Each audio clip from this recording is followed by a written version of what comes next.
আজকের এই নির্বাচনী কর্মী সমাবেশের সম্মানিত সভাপতি মঞ্চ উপস্থিত আছেন আমাদের প্রধান অতিথি হিসাবে ঢাকা 2 থেকে বারবার নির্বাচিত অ্যাডভোকেট কামরুল ইসলাম ভাই,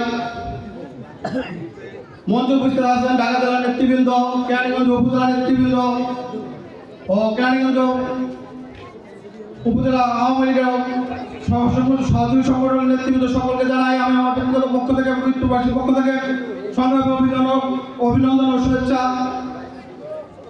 আজকের এই নির্বাচনী সভার সবাইকে বলবো আগামী দ্বাদশ নির্বাচনে 7 জানুয়ারি নির্বাচনে সকলে ঐক্যবদ্ধ হয়ে কামরুল ভাইকে আবারও সংসদে পাঠাবো এই আশা ব্যক্ত রেখে সবাইকে আমি ধন্যবাদ জানিয়ে আমি আমার বক্তব্য শেষ করছি।